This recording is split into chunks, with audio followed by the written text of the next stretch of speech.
புதுச்சேரியை ஒரு சோதனை கூடமாக தான் மத்திய அரசு பயன்படுத்த தவிர ஏன் அதை இப்படிலாம் செய்கிறாங்கிறது கேள்வி எழுப்பக்கூடிய இடத்துல இருக்கிறாங்க.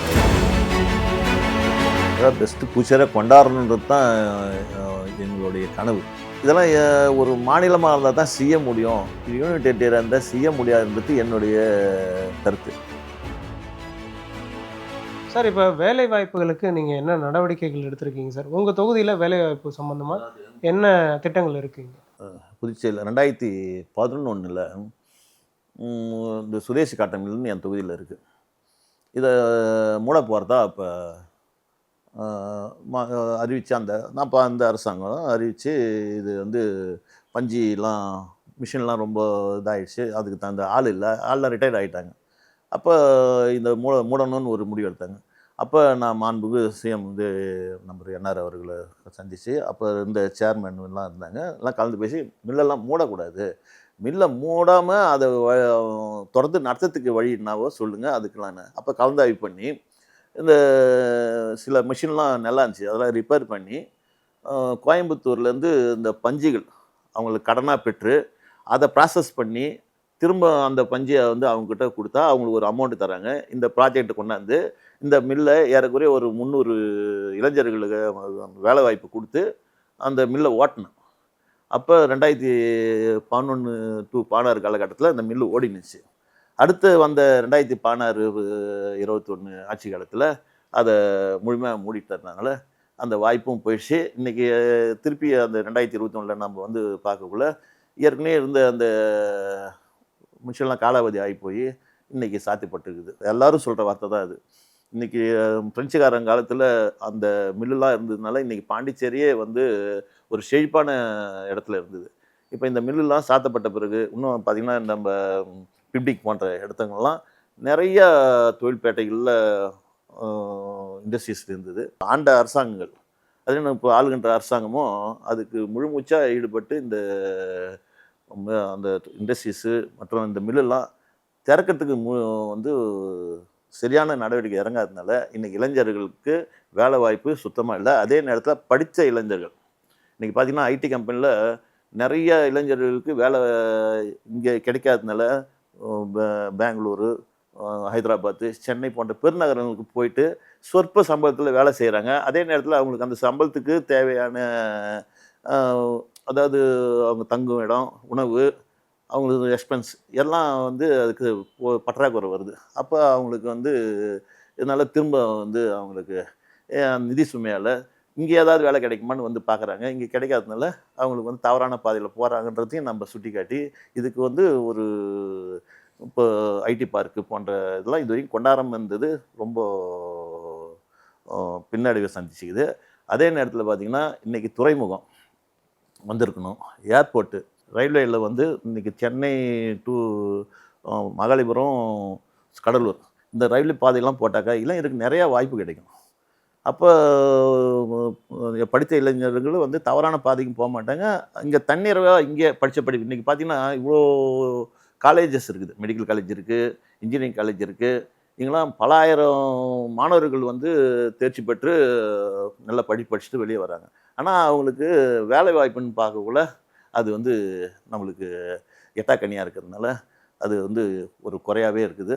அதை மாற்றணும்னு சொல்லிட்டு வருகின்ற அரசாங்கம், அதாவது மத்திய அரசும் சரி மாநில அரசும் அதுக்கு வந்து ஒரு புதுச்சேரிக்குன்னு ஒரு சலுகையை ஏற்படுத்தி இளைஞருக்கு வேலைவாய்ப்பு உருவாக்கணுன்றதுல அதில் நான் உறுதுணையாக இருந்துப்பேன். அதே நேரத்தில் அவங்களுக்கு உண்டான வேலைவாய்ப்பு கொடுக்கணுன்றதுல போராட்டத்தில் நான் முன்னெடுத்துனுக்கிறேன். சார், இப்போ இங்கே இருக்கக்கூடிய இந்த போக்குவரத்து எப்படி இருக்குது? ஏன்னா ஒரு கன்ஜஸ்டடான சிட்டியை தான் பார்க்க முடியுது. இங்கே வந்து விதிமுறைகளை யாரும் மதிக்கிறது இல்லை அப்படின்றது. இதை தடுக்கிறதுக்கு அரசுக்கு என்ன நடவடிக்கை எடுக்கணும்னு நீங்கள் விருப்பப்படுறீங்க? புதுச்சேரிக்கு ஒரு சாபக்கேடாகவே இருக்குது இந்த போக்குவரத்து பிரச்சனை. இன்றைக்கி நம்ம ஊரில் எல்லாமே கிடைக்குது, ஆனால் அதுக்கு உண்டான அசௌகரியத்தோடு தான் மக்கள் வாழறாங்க. இன்றைக்கி டூரிஸ்ட்டு வராங்க, சனி ஞாயிறில் இருக்கிறாங்க, அரசு விடுமுறை நாட்களில் அதிகம் பேர் வராங்களே தவிர அவங்களுக்கு தேவையான இன்ஃப்ராஸ்ட்ரக்சர் இந்த ஊரில் இருக்குதான்னா கிடையவே கிடையாது.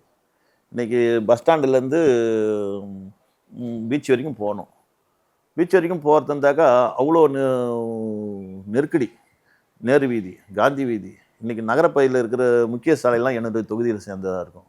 இன்றைக்கி மறைமலை சாலை ஆகட்டும், இந்த திருவள்ளூர் சாலை, காமராஜர் சாலை, அண்ணா சாலை, நேரு வீதி, புசி வீதி, இந்த பகுதியெல்லாம் என்னாலேயே கடந்து போக முடியல. ஏன்னு கேட்டிங்கனாக்கா, அந்த அளவுக்கு இங்கே வந்து கெஸ்ட் ஹவுஸஸ், மாலு, 2வது இந்த பெரிய பெரிய நகைக்கடை, துணிக்கடை, நேர் வீதி, இப்போ அவ்வளோ நிறுவனங்கள் இருக்குது. அந்த நிறுவனங்களுக்கு தகுந்த மாதிரி இன்ஃப்ராஸ்ட்ரக்சர் இருக்குதான்னாக்கா, இங்கே அடிப்படை வசதியை ஏற்படுத்தி கொடுக்காதது அரசுடைய தவறுன்றதை நான் பலமுறை சுட்டி காட்டிக்கிறேன். நடைபாதையே இல்லை. இதெல்லாம் வந்து அரசு அதிகாரிகளும் செக்ரட்டரிலாம் இன்றைக்கி இவ்வளோ பேர் இருக்கிறாங்களே தவிர, இதெல்லாம் வெளியே வந்து அவங்க பார்க்கணும். பார்த்துட்டு இதெல்லாம் நம்ம ஒரு கண்டிஷனாக, நீங்கள் இந்த இடத்துக்கு மேலே கடையை தாண்டி வைக்கக்கூடாது, போர்டை இந்த இடத்துல நடுரோட்டில் கொண்டாந்து வைக்கக்கூடாது. இது நான் ஒரு சட்டமன்ற உறுப்பினராக இருந்துன்னு நான் அங்கே போய் நின்று, நீ போர்டு வச்சுக்கிற, இல்லை எடு, நீ நடைபாதை ஆக்கிரமிச்சிக்கிற, இதெல்லாம் சொன்னால் இவர் என்ன எம்எல்ஏ ஒரு மாதிரி நம்மளை வந்து சத்தம் போட்டு நம்மளை மெட்டுறாரு அப்படின்ற இடத்துல நான் தள்ளப்படுவேன். அதனால் நான் வந்து இதெல்லாம் செய்யக்கூடாது. என் வேலை என்னன்னா மக்களுக்கான பணி செய்கிறது. இது சட்டத்தை பாதுகாக்கிறதும் சட்டத்தை கடைபிடிக்க சொல்கிறதும் அரசு அதிகாரிகளோட வேலை. இதை அவங்க சரியாக செய்யணுன்றது இதன் வாயிலாக தெரிவித்துக்கிறேன். சார், இப்போ புதுவையில் வந்து பெண்கள் பாதுகாப்பு ஒரு சிக்கலாகவே பார்க்கப்படுது. சமீபத்தில் கூட ஒரு 9ஆம் வகுப்பு மாணவி வந்து பாலியல் வன்கொடுமைக்குள்ளானார். அதுவும் சிறார்கள் வந்து 4 பேர் இந்த சம்பவத்தில் தொடர்பு பட்டாங்க அப்படின்னு சொல்லப்படுது. இப்போது இந்த மாதிரியான இதுக்கு வந்து காரணம் போதைப் பொருள் தான் வந்து எல்லாருமே காரணம் காட்டுறாங்க. இதை நீங்கள் எப்படி பார்க்குறீங்க சார்? அதாவது புதுச்சேரியில் பல மாநிலத்திலேருந்து டூரிஸ்ட்ன்ற போர்வையில் நிறையா வராங்க. அதில் பல குற்ற சம்பவம் பின்னணியில் உள்ளவங்களும் வராங்க. இன்றைக்கி ஒவ்வொரு வீதிகளையும் பார்த்தீங்கன்னா நீங்களே பார்ப்பீங்க. இன்றைக்கி விடுதிகள்லாம் குற்றீசல் மாதிரி நிறையா வந்துடுச்சு. அப்போ அந்த விடுதிகளில் யார் தங்குறாங்க, என்ன பர்பஸ்க்கு வந்துக்கிறாங்க, அவங்க ஃபேமிலி தானா, இல்லை அவங்க டூரிஸ்ட்டா, இல்லை வேறு ஏதாவது குற்றப்பின்னணியில் உள்ளவங்களான்றது ஒரு கணக்கெடுப்பு இங்கே இல்லவே இல்லை. இதை தான் நான் சொல்லிக்கின்னு இருக்கிறேன். நீங்கள் ஒரு கெஸ்ட் ஹவுஸ் தொடங்குறாங்கனாக்கா, அந்த கெஸ்ட் ஹவுஸில் ஃபஸ்ட்டு சிசிடி கேமரா வசதி இருக்கணும், பார்க்கிங் வசதி இருக்கணும். அதே நேரத்தில் குடிநீர் மற்றும் கழிவுநீர் வெளியேற்றக்கூடிய குடிநீர் முறையாக அவங்க விநியோகத்தை வந்து அந்த ஃபெசிலிட்டி இருக்கணும். கழிவுநீர் அதேமாரி கழிவுநீர் அதை வெளியேற்றினாக்கா அந்த இடத்துல இருந்து கழிவுநீர் கரெக்டாக சுத்திகரிப்பு பண்ணி வெளியே விடணும். பார்க்கிங் வசதி இருக்கணும். இன்றைக்கி அதெல்லாம் இல்லாதனால என்ன ஆகுது, யார் வேணாலும் வந்தாங்க, காரை நடுரோட்டில் அது சைடில் விட்டு போயிடுறாங்க, யார் ரூமில் போயிடுறாங்க. அப்போ பின்னாடி இன்னொரு கார் வந்து நின்றுச்சுனாக்கா அந்த போக்குவரத்து நெரிசல் வருது. இதை தான் நான் வந்து ஒவ்வொரு தடையும் நானும் சுட்டி காட்டு. நீங்கள் சொன்னீங்க ஆரம்பத்தில், நீங்கள் எதாக இருந்தாலும் போய் முதல்ல கேட்குறீங்க அப்படின்னு. இது கேட்கறதுனால தான் இதெல்லாம் நம்மளுக்கு இந்த பேர் வருது. இதெல்லாம் வந்து நான் கொஞ்சம் இதெல்லாம் நான் மட்டும் தான் கேட்கணும், இது வந்து செய்ய வேண்டியவங்க யார், அவங்க செய்யலையேன்ற வருத்தம் எனக்கு. நான் இது உங்கள் மூலிமா பதிவு பண்ணுறேன். சார், இப்போ சமீபத்தில் லட்சிய ஜனநாயக கட்சி தொடங்கப்பட்டிருக்கு. இந்த கட்சியோட தாக்கம் வந்து புதுச்சேரியில் பரவலாக பேசப்படுது அப்படின்னு சொல்கிறாங்க எல்லாருமே. உங்களுடைய பார்வை என்ன சார்? ஏற்கனவே நான் நேற்று கூட ஒரு பத்திரிகையாளர் கேட்டாங்க, அது கூட சொன்னேன். புதுச்சேரியில் அரசியல் கட்சியாக வந்திருக்கிற இந்த லட்சிய ஜனநாயக கட்சி வரவேற்கத்தக்கது. அதே நேரத்தில் அவருடைய சில திட்டங்கள் வந்து போற்றப்படக்கூடிய இடத்துல தான் இருக்குது. ஆனால் அந்த கட்சியோடைய செயல்பாடு வருங்காலத்தில் தான் நான் இதை பற்றி பேச முடியும். ஏன்னா இன்றைக்கி கட்சி தொடங்கியிருக்கிறாரு ஒரு நல்ல சூழ்நிலையை, நல்ல அதே நேரத்தில் அவருடைய சிந்தனைலாம் கொஞ்சம் பேசக்கூடிய இடத்துல பல்வேறு திட்டங்கள்லாம் அறிமுகப்படுத்தியிருக்காரு. பெண்கள் சார்ந்த திட்டங்களை அறிமுகப்படுத்தியிருக்காரு. வேலைவாய்ப்பெல்லாம் கொண்டு வருவோம் அப்படின்னு சொல்லி பேசியிருக்காரு. நிறைய விஷயங்களை பற்றி அவர் கலந்து ஆலோசித்து எல்லாரோடையும் பேசி தான் முடிவெடுக்கிறேன் அப்படின்னு சொல்கிறாரு. அதான் இப்போ நானும் சமயத்தில் அவருடைய செய்தி மற்றும் பேட்டிகள்லாம் பார்த்துன்னுக்கிறேன். அதெல்லாம் ஒரு நல்ல கருத்தை அவர் சொல்கிறது வரவேற்கத்தக்கது. அது இந்த புதுச்சேரியில் சிங்கப்பூரா மாற்றோன்னு வேற சொல்லியிருக்காரு. புதுச்சேரியில் சொல்கிற எல்லா அரசியல் கட்சியும் சரி அந்த வார்த்தையை சொல்கிறாங்க. அதை இவர் கொஞ்சம் வித்தியாசமாக சொல்கிறாரு. அது ஆக்கப்பூர்வமான செய்தியாக வந்துச்சுனாக்கா எல்லாருக்கும் அது மகிழ்ச்சி தரக்கூடிய செய்தி. அது எப்படி செய்ய போகிறாருன்றத போட தான் அது நிகழ்வில் காட்டினா தெரியும். சார், இங்கே புதுவையில் வந்து மது கலாச்சாரம் வந்து அதிகரிச்சிருக்கு அப்படின்ட்டு தொடர்ச்சியாகவே எல்லாரும் சொல்கிறாங்க. 6 மதுபான ஆலைகளுக்கு வந்து அனுமதி கொடுப்பதா சொல்லியிருந்தாங்க. இதெல்லாம் நம்ம ஒரு 2 வருஷத்துக்கு முன்னாடியே சட்டமன்றத்திலும் சரி, பொதுவெளியிலும் இது சம்மந்தமாக நாங்கள் பொதுநல அமைப்புகளும் நாங்கள் எல்லாம் சேர்ந்து இதை தடுக்கணும், இதை வரக்கூடாதுன்னு சொல்லிட்டு நான் சட்டமன்றத்திலையும் பதிவு பண்ணிக்கிறேன். அதே நேரத்தில் பொதுவெளியிலையும் போராட்டங்கள் நடத்தி இதை பதிவு பண்ணுறதுனால மாண்புமிகு முதல்வர் அவர்களும் துணை ஆளுநர்களுக்கும் இது சம்மந்தமாக ஏதோ கோப்பெல்லாம் நிறுத்தி வச்சுக்கிறதா சொல்கிறாங்க. இது அதே அதை வராமல் இருந்தால் நல்லாயிருக்குன்னு என்னுடைய கருத்து. சார், ரெஸ்டா பார்கள் வந்து அதிகமாகவே திறக்கப்பட்டிருக்கு. கோவில், பள்ளிகள் இருக்கக்கூடிய இடத்துல தான் வந்து திறக்கப்பட்டிருக்கு. இதை வந்து நீங்கள் குரல் கொடுத்துருக்கீங்களா இல்லையா சார்? இப்போ கூட சமயத்தில் நான் என் தொகுதியில் அந்த திருவள்ளூர் சாலையில் அந்த நம்ம சண்முகா தேட்டருக்கு பக்கத்தில் ஒரு ரெஸ்டா பார் பொதுமக்களுக்கு இடையூறாக வந்ததுன்னு சொல்லிட்டு அதை நான் தடுத்து நிறுத்திக்கிறேன். நான் ஏற்கனவே இது நகரப்பகுதியில் கெஸ்ட் ஹவுஸு அடிப்படை வசதியோடு சேர்ந்து நிறையா இருக்குது. அதனால் அதில் நம்ம போய் கமர்ஷியலாக இருக்கிற பகுதியில் இல்லைன்னா நகரப்பகுதியில் முக்கியமான தொகுதியாக இருக்கிறதுனால இதை பற்றி நம்ம இது வந்து பல காலமாக இருக்குது. இப்போ சமயத்தில் வரதெல்லாம் நம்ம வந்து அதை தடை பண்ணிக்கிறோம். சார், இப்போ ஆளும் அரசு வந்து என்ன சொல்கிறாங்கன்னா, புதுவை வந்து பெஸ்ட்டு புதுச்சேரியாக நாங்கள் வந்து கொண்டு வந்துட்டுருக்கோம் அப்படின்னு சொல்கிறாங்க. உங்களுடைய பார்வை என்ன சார்? அதாவது பெஸ்ட்டு புதுச்சேரியாக கொண்டாடணுன்றது தான் எங்களுடைய கனவு. இதெல்லாம் ஒரு மாநிலமாக இருந்தால் தான் செய்ய முடியும், யூனியன் டெரிட்டரியாக இருந்தால் செய்ய முடியாதுன்றது என்னுடைய கருத்து. ஏன்னு கேட்டிங்கன்னாக்கா, இன்றைக்கி கோவா போன்ற மாநிலம்லாம் இருக்குது இல்லைங்களா? இது வந்து ஒரு காலத்தில் யூனியன் டெரிட்டரி தான் இருந்துச்சு.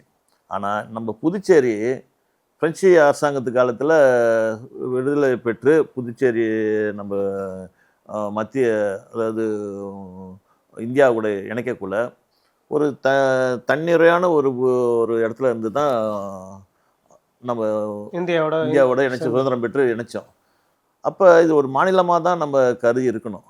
இதை வந்து பண்டிட் ஜவஹர்லால் நேரு கூட இந்த புதுச்சேரியை நாங்கள் வந்து எங்களுடைய பிரெஞ்சு அரசாங்கத்தின் ஜன்னலாக தான் கருதுவோம், அதனால் இதுக்கான அனைத்து சலுகைகளையும் இந்த மக்களுக்கு நாங்கள் வழங்குவோம் அப்படின்னு தான் உறுதி கொடுத்து இந்த புதுச்சேரியை நம்ம இந்திய அரசோட இணைச்சாங்க.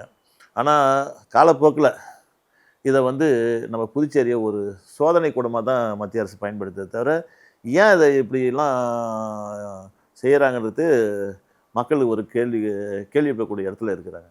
ஏன்னா 1970 இதோடைய தாக்கம் நம்மளுக்கு தெரிய வந்தது. இன்றைக்கி இந்தியா சுதந்திரம் அடைஞ்சு அதுக்குரிய 79-80 ஆண்டுகள் ஆனாலும் நம்ம புதுச்சேரியை வந்து 1954 மேலே தான் விடுதலை பெற்றது. 62க்கு மேலே தான் இது குடியரசாகவே அறிவித்தாங்க. அப்படி அந்த சமயத்திலலாம் வந்து புதுச்சேரி ஒரு தன்னிறையான ஒரு இடத்துல தான் இருந்துச்சு. 40 பேர் கொண்ட ஒரு சட்டமன்ற உறுப்பினர் கொண்ட இதாக இருந்தது. இன்றைக்கி யூனியன் டெரிட்டரியாக மாற்றப்பட்ட பிறகு இன்றைக்கி 30 பேராக குறைஞ்சிட்டோம். அதே நேரத்தில் மானியம் வந்து 80% இன்றைக்கி 20% கீழே வந்துடுச்சு. அப்போ கடன் சுமையை ஏற்றினுக்கிறாங்களே தவிர நிதி பற்றாக்குறை அதிகமாக இருக்கிறதுக்கு காரணம் என்னன்னாக்கா, நம்மளுக்கான நிதி பங்களிப்பை சரியாக மத்திய அரசு வழங்கலை. மாநில தகுதி உள்ள ஒரு அரசாக இருந்துச்சுனாக்கா, இன்றைக்கி நிதி பங்களிப்பு இன்றைக்கி பார்த்திங்கனாக்கா இன்கம் டேக்ஸு, ஜிஎஸ்டி போன்ற நிதியெல்லாம் வந்து மத்திய அரசுக்கு போய் அவங்க என்ன செய்கிறாங்க, ஒரு 40% 30% பங்களிப்பை நம்மளுக்கு கொடுத்தாங்கனாக்கா, இன்றைக்கி 13,000 கோடி 16,000 கோடி பட்ஜெட் போடுற நம்ம இதில் வந்து மத்திய அரசு வந்து ஏறக்குறைய 2,000 கோடிக்குள்ளே தான் 1,750 கோடி இப்படி தான் கொடுக்குறாங்க. மீதியை வந்து நம்ம கடன் பெற்று இந்த பற்றாக்குறையை தீர்க்கக்கூடிய சூழ்நிலை தான் இருக்கணும். அதனால் மாநில தகுதியை நம்மளுக்கு வழங்கினாக்கா ஏறக்குறைய தன்னிறைவாக நம்ம இருக்கலாம். பல இன்ஃப்ராஸ்ட்ரக்சரை கொண்டாடுறதுக்கு வெளிநாடு முதலீடு இருக்கலாம். இன்றைக்கி மத்திய அரசு உடைய கீழே நம்ம ஒரு கோப்பையும் அணைச்சி வாங்கிறதுக்குள்ள மற்ற மாநிலத்துக்கு அந்த தொழிற்சாலையோ மற்ற இங்கே வர டூரிஸ்ட் சம்மந்தமான எல்லா இன்ஃப்ராஸ்ட்ரக்சரும் கொண்டாடுறதுக்கு இங்கே நம்மளால் முடியல. அதனால தான் இன்றைக்கி நம்ம பின்தங்கி இருக்கிறோம். இந்த மாநில அரசு ஒரு முக்கியம். இன்னும் சொல்லப்போனாக்கா இன்றைக்கி இந்தியாவில் மிசோராமு, சிக்கிம், கோவா போன்ற மாநிலம் நம்மளோட சின்ன அதாவது நம்மளுக்கு ஈக்குவலான மாநிலம். இதெல்லாம் வந்து மாநில அரசு டெல்லிக்கு கொடுக்கல, என்னால் தான் இங்கே கொடுக்கல அப்படின்ட்டாங்க. டெல்லின்றது ஒரு தலைமை இடம், நேரடி கட்டுப்பாடு. அது மத்திய அரசு கட்டுப்பாடு தான் இருக்கணும். ஏன்னா அங்கே மாநில அரசு கொடுத்தாக்கா அந்த நிர்வாகத்துக்கும் இதுக்கும் முரண்பாடு இருக்கும். அதே நேரத்தில் ஒரு வெளிநாட்டு தலைவர்லாம் வராங்கன்னா அவங்களுக்கு பாதுகாப்போ மற்றது எல்லாம் வந்து அங்கே தேவை. அதனால் ஒரு மத்திய அரசு கட்டுப்பாட்டில் தான் டெல்லி இருக்கலாம். ஆனால் இது வந்து புதுச்சேரின்றது ஏதோ நம்ம தமிழ்நாட்டுக்கு பக்கத்தில் இருக்கிற ஒரு இடம். இதுக்கெல்லாம் வந்து கோவாவோ மிசோராமோ சிக்கிம் கொடுத்த மாதிரி இங்கே மாநில அந்தஸ்து கொடுக்கறதுல எந்த ஒரு தடையும் இருக்காது. மத்திய அமைச்சர் சுஷ்மா ஸ்வராஜ் அவர்கள், மறைந்த மத்திய அமைச்சர் வந்து அவங்க வந்து காங்கிரஸ் ஆட்சி பீரியடில் இங்கே ஆய்வு பண்ணி இந்த மாநிலத்துக்கு எல்லா தகுதியும் இருக்குது, மத்திய அரசு வழங்கலான்னு சொல்லிட்டு அவங்க பரிந்துரை பண்ணிட்டு போயிடறாங்க. இதை ஏன் இப்போ இருக்கிற பிஜேபி அரசு இதை கொடுக்க மாட்டுறாங்கன்றது இது கேள்விக்குறியாகுது. அதை கொடுப்பாங்கன்ற ஒரு நம்பிக்கையில் நாங்கள்லாம் போராடின்னு இருக்கிறோம்.